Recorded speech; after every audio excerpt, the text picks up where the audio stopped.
Yes, Canada, the home of the free people, the land who put the demo in democracy. It is a country that doesn't believe in mankind, because that would be a hate crime. They prefer people kind, so it includes all of us. Oh, how I envy the strong, brave, courageous leader of colour. Every night, the blessed citizens of Canada take to the streets singing his name, giving their praises, and willingly donating all their money to the government. Oh, if only my very own Rishi Sunak had the lion within him to give standing ovations to Wafra and SS soldiers in Parliament. Then just possibly, we could emulate a taste of what it means to be a Canadian in 2023. But enough of my admiration for the country that proves women can be leaders, for there has been shenanigans afoot. The great Robyn Hood of Nottingham has arisen once more to enact his commie manifesto. Yes, that's right, audience. Taking from those according to their ability and giving to the freeloading peasant needs.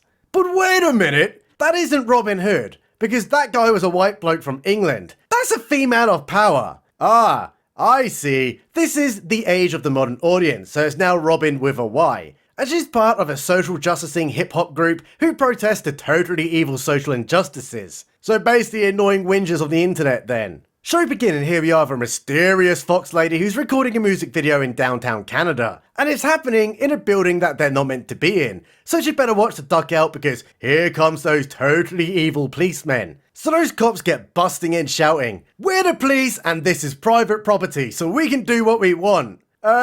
No you can't, you dingers, because last time that happened, there were mostly peaceful riots. So they get the fuck out of there with the police chasing them all the way to the Soviet apartment block. But those poor boys in blue are now getting eggs thrown at them by very angry residents above. Ah yes, the message. Let's get rid of those police guys, replicate the major cities in America. It totally worked out for them so far. So the police are like, hell nah, I ain't having none of that. Let's get our drone out to track where those bad guys have gone. But no! Robyn, the totally inclusive commie, can see it right there and shoots it to death with a crossbow slingshot thingamajig. And those police are completely shook about that because, well, that's a deadly weapon, so decide, that's not cool for armed backup. We should totally just leave this place and the dangerous criminals with projectile weapons in peace. And as they do, the totally inclusive commie Robyn shouts, "Stay out of Sherwood!" Which is hilarious, because you can stay the fuck out of British folklore. Soon transmission, and Jesus Christ, it's a ginger, who's also a very angry cop lady, and she's telling those cop guys, "You other dinguses lost us a drone that's worth more than both your salaries combined."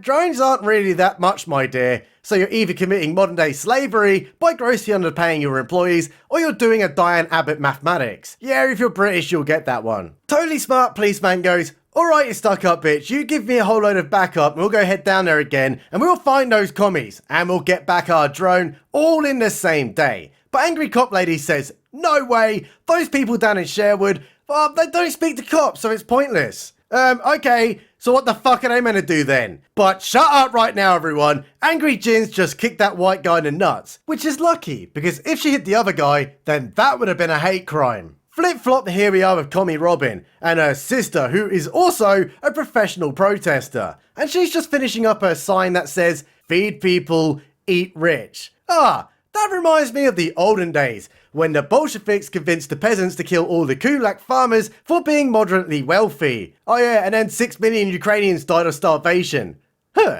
Anyway, breakfast time and they're all dancing at like 8 o'clock in the morning. Get the fuck out of it. No one dances at 8 o'clock in the morning. But looks like we're getting some plot development here, guys, as little sister has just shown mama her commie protest sign. And she's like, "Oh, that's really great, my little daughter girl, but we're ain't gonna stop John Prince from taking our apartment tower block away from us." Okay. But mama turns her attention to commie Robyn, because she's got no direction in life, saying, "Listen, you're 24 now and maybe it's time you went back to school, get your life in order and all that." Which is actually a very strong value to have. But commie Robyn is like, well, I've kind of done some app stuff at the moment and I'm making money on it, so I'm thinking of moving out, go stay with my father or something. What? A stereotypical fatherless home? Let me guess, he went out for cigarettes and never came back. Anyway, that derailed the conversation, so commie Robyn straight up gets out of that place. Flip-flop, and now she's on her way to work because she's a delivery man. And would you believe it, her first delivery is to John Prince's place. Which is totally the evil guy Mama Commie mentioned earlier. Oh, what are the chances that that would be her first job? And there he is, upstairs, where he has some old gold coins from over 1,000 years ago. Oh, they must be worth a lot and would feed the entire tower block if someone was to steal them. So he totally lights up a Zooty Zooby and tells that Asian lady, support Bill 121. So we can demolish that crappy ass tower block over there and totally do gentrification. And I fully support him, as so far all we've seen from that place is law breaking, attempted egg assault on police, and the use of deadly weapons. But Asian lady is like, no, we can't do that. Those people in there are people, and they do things like delivery driving and factory work.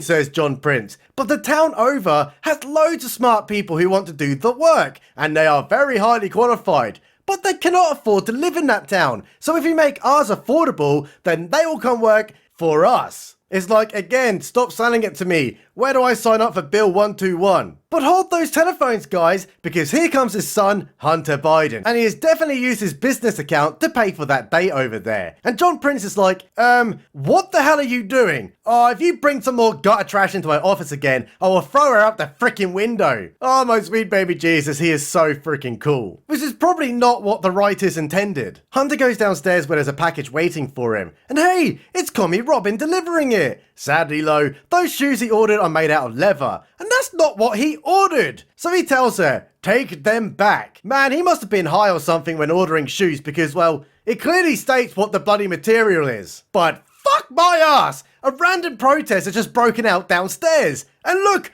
it's Mama and Sister Commie, and they're protesting the proposed Bill 121 to nuke the tower block. It's later, and it's the community hangout lounge, where totally believable smart lady is designing a jetpack. Not even joking. Mama takes Robyn to the side and says, you can't run off to your daddies. You have to stay here and fight against the totally evil John Prince with me. And Commie Robyn isn't into it, saying, Mama, I need to spread my wings. So she says, you sound just like your father. And then totally just fucks off. No one actually cares about this. Anyway, workout time, and she's doing a great beating off air with her fists. But wait a minute, who's that hunky Canadian trooper coming up behind her? It's Little John, just like the classic 13th century British folklore tale, and he's built like a frickin' brick house. They get hugging and talking where he tells her, I've thought about you a lot when I was on my Canadian crusade in the Promised Lands. Oh, it's good to be home. So let's hit each other with some sticks for no reason. But what the fuck is going out in that corridor? Oh, it's the police, and they're arresting Commie Mama for that retarded protest they did earlier. Oh, but she ain't going quietly though, saying, it was a mostly peaceful protest. I didn't do anything wrong. So Copman is utterly sick of her shit and straight up shoots her. Not even joking, that happened. And yeah, I kind of laughed a little bit, not gonna lie. But Mama's got her stunning set to maximum brave though, and is still alive somehow, but in a lot of pain, telling Commie Robyn, oh dang lordy, I can't feel my legs. And she's dying to death in front of the mural dedicated to Richard Lionheart of fentanyl. Hospital time when a nurse gets telling them, yeah, she's alive, but is now totally paralyzed. How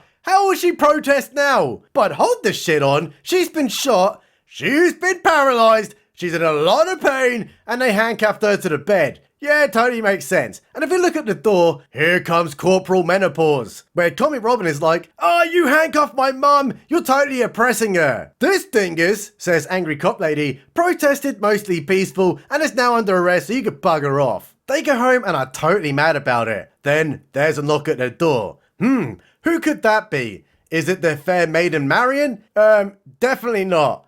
Absolutely not, because I saw that Disney film and that fox was hot. Anyway, she's a lawyer who tells them, listen, we have no evidence that your mother was violent or in any way a criminal other than possible trespass, and possibly guilty of appropriating British culture too. Or we're looking at least a few years in prison for that, guys, and her bond is set to $30,000. What? Why so high? Asks Commie Robyn. Because she's a flight risk, says the ghetto maiden. A freaking flight risk. She's broke, has nothing, has just been shot and is now paralysed, but is a flight risk. Get the fuck out of here. So Ghetto Maiden tells her, yeah, you should take the plea deal because John Prince, the guy who's trying to improve the city, is pushing these charges. And if you don't take it, it will only end badly for you. And why is she talking to the daughter of the accused about a possible plea deal when surely she should be speaking to the person who's been accused? This enrages the commie though, so she goes protest her sister telling her, those shoes that John Prince's son asked for earlier,